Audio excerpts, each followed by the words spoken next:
Hey, good morning, everybody. I hope everyone's having a really good week. I'm trying out this new tripod I bought. I took the one I got on Amazon, threw it in the garbage can. It kept on failing, so this one is getting its first tryout today.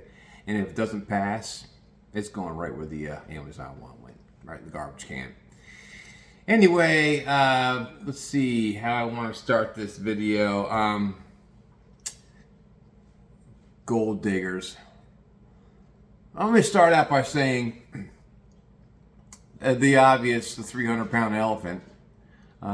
Let's take Bill Belichick. What's he, 75, 76 years old, and he's got this smoking hot 24-year-old girlfriend. Yeah, it's love. It's love. You know, and I'm talking about something we see every day. All of us see it every day.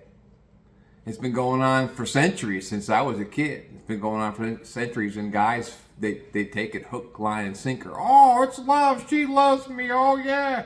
The smart guy is guys like my hero, one of my heroes, Bob Seger. He's been with the same woman for over 20 years. They have, 2 or 3 kids, grown. And he never got married. I saw him on Oprah Winfrey back 20 years ago talking, and he was talking about his marriage. And she asked him why he never got married, and he said, "Why fuck up a good thing?" He said, "You know, we dig each other, we enjoy each other's company, we love each other, and sure, maybe she's in it for the money. It's a good possibility she is, but then again, you don't know. He could have met her back before he made it famous, and she just hung on with him and hung on." I'm not saying all women are whores, but I'm saying that there are a few out there that aren't, that are just want to meet a really good guy, hard-working, working-class guy like myself. They're out there because I've been out with a couple of them. I've gone out with a few of them. That are just as hardworking as I am, and know that there's no pot of gold waiting for them, and if there were, they wouldn't be with me. So there's some women out there that aren't gold diggers, but there are some of the, if you open your eyes and look around, you can see them. And I'll give you an example. When I was still working, I'm going to use one lady as an example because I could spend a lot of time talking about the subject, and I'm not going to do that today. And I'm talking about an obvious subject. But there was one lady that shopped in our store. One of the stores, I worked in a lot of them. One of these stores I worked in, she was smoking hot. Blonde hair, blue eyes, big fat fake titties on her. Flat waist, bubble butt. I mean, she had it all going on, and she showed it off every time she was in the store. She would wear shirts that were revealing everything but the nipple. I mean, just hot legs. You could tell that everything is manicured and probably liposuctioned or whatever, but she was smoking hot. And super nice, but smoking. And one day I was walking out of work, going out to my car, and she was climbing in a brand new Cadillac Escalade. Brand new Escalade. So about a week or so passes, because I was new in this one store. A week or so passes, and I see her husband in the store with her for the first time. And it was a Saturday, so I'm guessing he was a working guy. His face was beet red. Tells me one or two things. He was laying in the sun without suntan lotion, or that he was a flipping alcoholic, in which case, after talking to him, after I got to know him, he was a flipping alcoholic. Rich, smoking, hot wife, and he's a sloppy, fat, disgusting individual. I said, "What do you do for work?" He goes, "Oh, I run a construction company. I got about 100 and some odd employees, and I inherited the company from my old man, and I play a lot of golf. That's why I get a nice gun, I get a tan." He's trying to cover up for his alcohol consumption. But he told me, he goes, "I like to knock back some beer." Some beer? You knock back more than beer, buddy. But, so that was a good example. Fat, sloppy, a gut hanging off of him. He had one of those guts that hung down so low you couldn't see his dick when he was taking a leak, that kind of gut. And he's with this smoking hot Barbie doll. It's love. That's total love. And that was just one example. Then I've been to places like, I like horse racing. Love horse racing. I could spend hours talking about different things and tracks, and I'm gonna do that. There's so much stuff I want to talk about, but that's just one of them. But we're not talking about that today. We're talking about I've been to a couple really nice racetracks in the United States. Not low level tracks, because there's more low level tracks out there than there are nice tracks. But I've been to some really, really nice tracks. And there's one in particular that's pretty close by to me. It's called Keeneland. And if you haven't been to Keeneland, you need to go. I don't know this is factual, but I had heard through the bowels of people in the race books and so forth and racing that when the Queen of England was still alive, she'd come to the United States to visit once or twice a year, and she always went to Keeneland, because Keeneland, she had racehorses too, Queen Elizabeth. But Keeneland is probably out of all the things. I've been to about 8 tracks, and I plan on hitting more of them now that I'm retired. But not talking about the Queen. But Keeneland is probably the finest track I've ever seen. There's so much money, you can smell the money when you walk in there. And if you need to go, just to see it, you're looking at horses out there that are racing that are $1 million horses all day long. Not a nick on them. The kind of horses you see at the Kentucky Derby, Breeders' Cup, those kind of horses, all at Keeneland.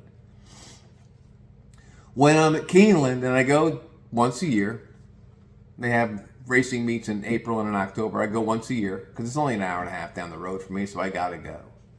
I always see these old guys, gray-haired old guys, with these girls that are fresh out of college on their arm. Oh, honey, hi. Would you like me to go make a bet for you, baby? Let me take care of that bet for you, while he's in his wheelchair. You can't tell me that's love. He's got a bunch of money. He's loaded. He's probably got a couple racehorses they're going to race during the day. Sloppy, disgusting, old, and decrepit old men with lots and lots of fucking money. I mean, we're talking about billionaires. And they got these little college co-eds on their arms, sucking up to them. And they're like peacocks walking around there with these ugly guys and these old guys. It's fun to watch. It really is. I bought it backpedaling here. I bought myself a late model 2013 Cadillac CTS, and I bought it used, and I bought it because I've always loved that model car. That car started coming out without researching it, because I know it came out in the late 2000s, so 2007, 8, right in there. I saw it, my first car. I saw it for the first time walking out of work one night, and this kid was in the front seat. And I said, "What is that?" He goes, "Oh, it's a Cadillac." I'm like, "Man, that's a good-looking car. What kind of Cadillac?" And he told me. I said, "I got to have one of these." Unfortunately, I couldn't afford one new, but I always was eyeballing those cars. Every time I saw one, my dick got hard. Whoa, look at that CTS 2-door. Then they had the 4-door CTS, which is an old man's car. They call that the sedan. Then they got the 2-door coupe, which I own. That is a car that's stud. That's a stud. That's a stud car. They come with 2 engines. They have a V8, which gets you in a lot of trouble, or they have the V6, and I have the V6. Anyway, let's not talking about the car. I'm talking about the fact that I bought one. I bought one used. I've had that car now 11 years. In 11 years, 2 of maybe a dozen women that I've gone out with thought that I had money because of that car. Made no bones about it. "Oh, nice car." And they were really cute. These women were smoking. And I knew exactly what they were doing. They thought I had money because I had that car. And then I'm sure they Googled my name to find out how much I had. They said, "Well, he's a meat cutter. He can't be making too much, but he must have money stuffed away somewhere." All research. I had one ask me, "So, what did your dad do for work when he worked? Where does your dad live?" Oh, digging away. Gold digging away.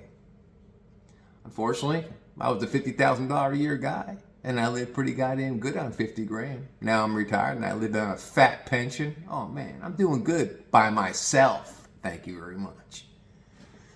I know two women in the past, shifting gears, I know two women in the past, the past 5 years, I'll say, because I know a lot of women that are divorced, but I'm going to name two of them that I know for a fact they're divorced, and they've been divorced inside the past 5 years. They came out of that divorce smelling sweeter than when they were married. Their husbands made a lot of goddamn money. They made a lot of goddamn money. I know this. Because these were shoppers, people that I knew from working at the job I was on. I knew what they drove. I knew what kind of, not exactly where they lived, but I had an idea where they lived and what communities were very, very, very wealthy communities. And I ran into this one gal, I'm going to say about 2 years ago. And I was shooting the shit with her, saying, hey, how are things? Hadn't seen you in a while, blah, blah. Yeah, how are you, blah, blah. She said, so where you been, Gary? I said, well, I've moved on from 3 or 4 stores now. So the last time I saw you, you were in this store. So I said, so how's the family? She goes, oh, family's great. I say, family's great. She goes, I got divorced. Finally, I got divorced. I said, you did? God, that's too bad. I didn't know you were unhappily married. And she goes, well, just things weren't going my way. And we just drew apart. And you know, she said, I'm just happier alone. And this gal's in her late 50s. Like a lot of them that I know, they're divorced in their late 50s, even higher, even older. And I said, so you got yourself a little apartment somewhere? She goes, hell no, I had a house built for myself. And I know exactly where the house is. I mean, I don't know exactly where the house is. I've never seen it, but I know the area. And to have a house built in that area, you're looking at over $1 million. So she came out of that marriage divorced, and I'm sure she asked for the divorce because they always do. I have a lot of guy friends that have been divorced. They say, you know, Gary, my wife came to me the other day and wants a divorce. I'm like, don't divorce her ass. Keep her. Don't give her a reason. If you want to fuck around on her, do it discreetly. But don't divorce her. She'll get half of everything you have. Half. I've talked guy friends of mine that I used to play golf with out of getting divorced for that one reason. And then I said to one guy I knew, I said, get a private detective and follow her ass when you're at work. Follow her ass with a PI, private investigator. Guarantee you he finds shit on her. Then when he does find shit on her, fucking the plumber, or fucking the landscaping guy, or fucking her dentist, or whoever she's fucking because she's not fucking you, then you got her by the balls. Well, you got her by the whatever, she don't have balls. Then you got her by the ovaries. You could dangle that over her head. Hey, honey. You can divorce me now. I got you. Here, these are some pictures. Here's some videos. Oh, no, I'm not divorcing you. No. But I know what you're doing, you slut. I had one close personal friend, and I still talk to this guy. He's retired now, like me. And he's still with the woman that he was married to for almost 25 years because he won't give her that luxury of divorcing him because he doesn't want to give away half his money. So I've come to the conclusion in my life that I'm staying single as long as I can until I find someone who's real. And I've talked about this in other videos. I wanted to throw that out there. Now, I think what got me started on, I was watching, I don't know who's ever seen Bill Burr, that comedian. That guy is hilarious. And he's a Boston boy, so I just love his accent because I went to high school there. But he tells it like it is. And I was watching one of his shticks, a live comedy show it was on HBO, I think. And he was talking about this very subject. And he goes, how men don't talk about it. People don't talk about it. No. Guy gets half of everything. The chicks get half of everything. Everything. So I think women are in it for one reason, money. They say, okay, I'm going to marry this guy. I'll have a couple of his kids. Maybe I'll have a couple of his kids if he's lucky. And then I'll bilk him for everything he has, and I'll buy some really nice shit while I'm with him. I'll make him take me places, and then I'll fuck the gardener, and I'll fuck the landscaper guy. He'll never know, and why should he know? It's none of his business. And then I'll do this, and I'll do that, and I'll travel here, and I'll travel there, and I'll have all these nice things because I'm going to use his credit cards.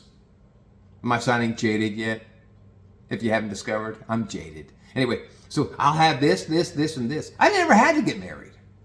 I've been single my whole life. I've never had to get married because I've seen it in living color, what women want. Not all women, but a lot of them. They're looking for what resources the guy can give them.